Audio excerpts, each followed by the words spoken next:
They say it's the player, not the player's tools, that's to blame for their poor performance on the course. However, how much of one's poor performance can be attributed to the wrong disc selection or flat out using the disc they have no business throwing? I'll admit it, I'm a Discmania simp. When I started playing disc golf, I watched a lot of Simon Lizotte, and in turn, chose to throw the discs that he was throwing at the time. I neglected to try disc manufacturers solely because they weren't Discmania. There are a number of great disc manufacturers out there, along with a number of outstanding molds. Have I limited my disc golf progression due to my bias? Are there discs out there that I should be throwing vice to the discs I am currently bagging? If I were to implement new discs in my bag to better fill those slots, would that help improve my game? Throughout the series, I'm going to start my approach to this and progress through my distance drivers, assessing the discs I currently bag against comparable discs from other manufacturers to see if I am, in fact, throwing the discs right for me. As there are hundreds of discs on the market right now, for each slot in my bag, I will choose 8 molds. Those 8 molds will compete for a shot in my bag. I'll eliminate 4 based just off hand feel and plastic feel. The 4 discs that remain will compete against each other for 9 holes. The victor of these 9 holes will be given a slot in my bag. Is this the best way to choose what I put in my bag? Maybe not, but outside of practice and playing, I have seen very little growth within the last 6 to 12 months, to the point where my scores have become stagnant. So, I'm giving this a shot. Will switching my discs translate to better performance? Well, we're going to find out.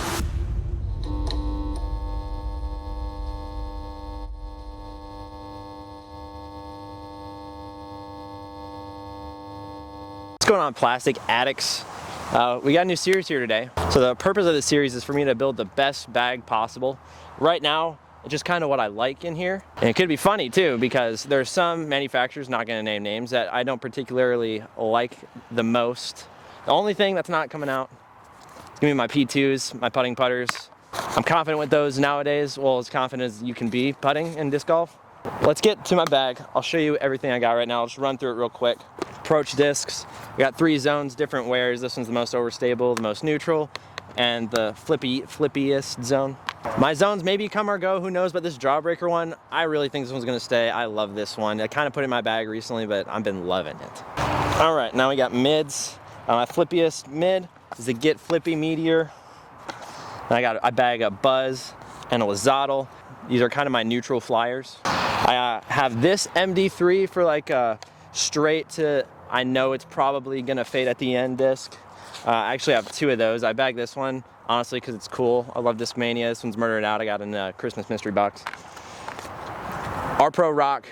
I don't throw it as much as I should. People talk about this disc all the time, so maybe I'll appreciate it after the series. 2 MD5s, different years. Really overstable mid-ranges. How many fairway drivers do I have? 3 maybe? Got 2 FDs. We got one G-line from the old runs, the Innova made ones. And I have a new C-line FD. Actually, there's the Color Glow C-line. I love my FDs. Bagging a Thrasher for like my flat to turnover shots for like my faster drivers. I have a Grim. This one was at one point my max distance driver. At least I got a hold of it quite a few times, and I was throwing it the farthest for a little bit. Got a gash in it. Now it's just super flippy.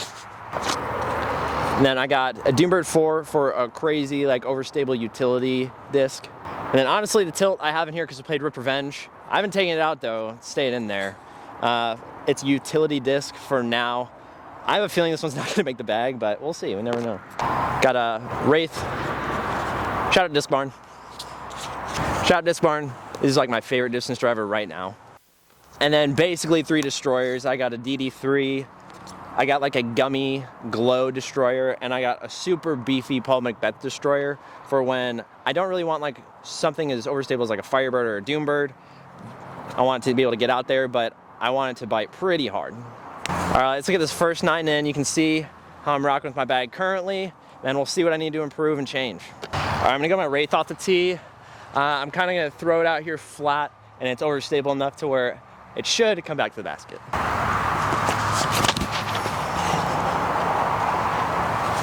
It's gonna skip up the hill. Ran up the hill pretty good, honestly. Hopefully it stays in the bag. There's tailwind too. On to hole 2. Here, hole 2, 275. It's up here, kind of want like a neutral to slightly overstable driver. I'm gonna throw my C-line FD. I got some tailwind here, and also this is like more of an overstable run of FD. I'm gonna try and throw it up here flat. Hopefully fade just like slowly.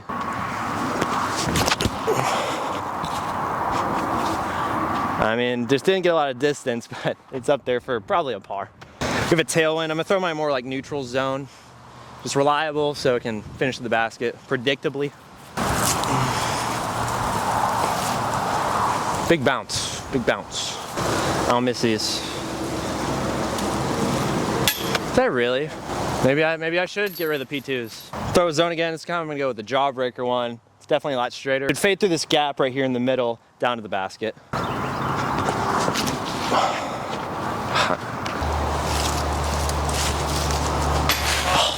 Dang it! Boom. On to hole 3. For hole 4, I'm gonna use that overstable like utility, super overstable utility disc that I was talking about. I give it enough power. Hopefully it'll skip a little bit, but I throw this one because in hopes that I get a birdie on this hole, even though it's very tough.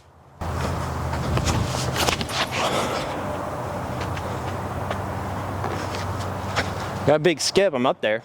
So for this hole, I would say this is a good lie. So I'm either wanting something for this hole or like my overstable utility disc to be better than the Doom Bird, or it's gonna be the Doom Bird. Yeah, man, I haven't birdied this one forever. Thank you. Here on hole 5, it's a pretty far hole with like a low ceiling at the entrance, and then it's back there quite a ways. So you want to kind of get as close to the ceiling as you can when you enter it to get the most forward push. So I'm gonna try and throw a hyzer flip. I'm gonna throw a thrasher here. It's kind of like my overstable driver. There's a big tailwind here, so hopefully that doesn't affect it too much. That went high. That went real high. That went too high. Oopsies. So maybe a driver that I can successfully hyzer flip low. All right, so this is also my throw it in for birdie disc. Oh, no, it wasn't my try and go for a throw in disc. I was just kidding. On to the next. Hole 6, it's a pretty straight shot. You can either take just like a subtle hyzer around this right gap, which is a little smaller. I'm gonna try and throw like a slight Annie and have it like pan out around that middle tree. I'll be throwing the hex. There's a lot of options for this one. The hex, I'm sure you heard of the buzz. The berry is a new one. If you haven't heard of the berry, yeah, you should check out the video on my channel. I'll do a disc review on it. Check it out. Here, and there. Into the ground. So a mid-range disc that will glide and not crash in the ground is what I'm looking for. Recommend down below, please. Thank you. It couldn't have been me. So on this one, I'm gonna go zone again, but I'm gonna go with my really overstable zone. I'm gonna throw it on like a sidearm and have it kind of pan around this tree. Pan around just like that. Maybe a disc with a little more glide. These discs must have like a nose angle problem. Yeah, we played around in Colorado with a bodanza actually, but the discs are still flying like we're in Colorado. Gosh darn it. There we go.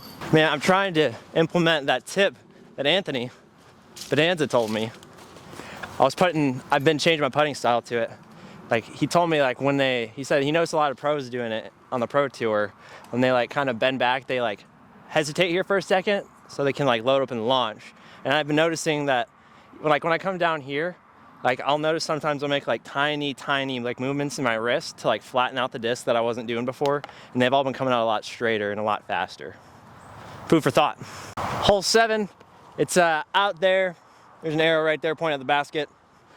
And it's pretty far shot with an overstable finish. So you want it straight as long as possible and then fade. I'm gonna try and throw a hyzer flip that will finish left at the end.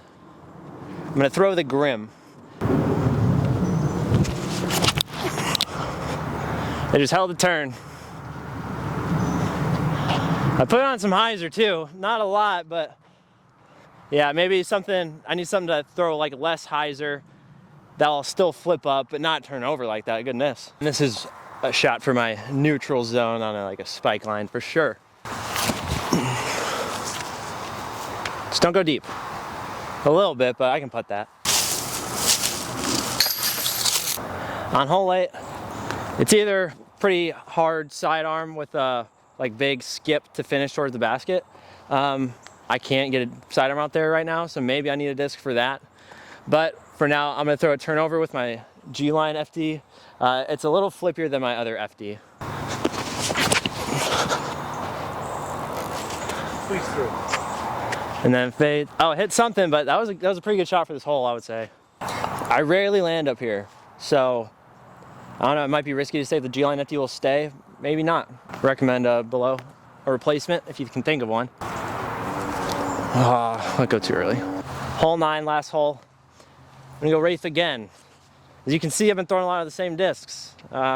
Stick around, see what's gonna happen to the disc that I haven't thrown this round. There's double mando right here, and then you wanna go push it out as far as you can, end up left. That's what this is great for. I can release it flat, have it carry out straight for a while, and then but I know it's gonna fade.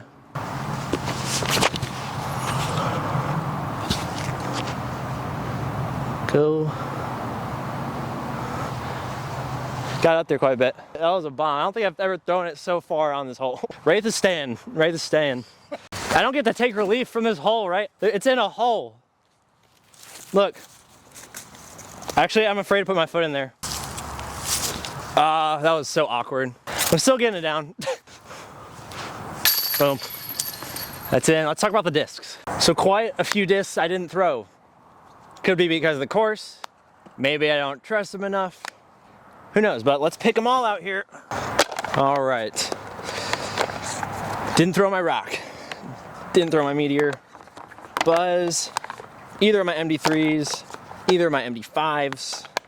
I don't think I threw a destroyer or a DD3 at all. I might throw my Macbeth one. No, I don't think so. My Macbeth destroyer also is coming out. I didn't throw the tilt. Surprise, surprise. I will leave you guys with some honorable mentions. These are ones that you can try and fight me on it. I don't think should be leaving. I think my Wraith should stay. This shot on 9 is probably the best shot I've thrown on this hole ever. Definitely the farthest. It's like a low ceiling one too, and even when I huck this out there at good height, I don't usually get it that far. So I definitely need to keep this in my bag because it might be my new max distance driver. And also the Doombird 4, not just because it has the Simon Lizotte thing on here, because that shot on hole 4, that was another shot where it was one of the best ones I've had. I usually throw this disc on that hole, and I never usually get there, so there's something to say about that. Maybe I've thought about on that hole throwing like a hyzer flip, kind of get like flipping it up and then having it fade a lot harder so I can get it out there a little harder. Who knows, maybe you guys have suggestions, but either way, these are my two honorable. These ones weren't thrown at all. Will they make the bag at the end of the day? Stick around to find out. So next in this series, we got the overstable putter, the approach disc, the zone, the harp, what have you. Stick around for that, stay subscribed. We're gonna put these up against each other to see which approach disc works best for me. I'll see you next time.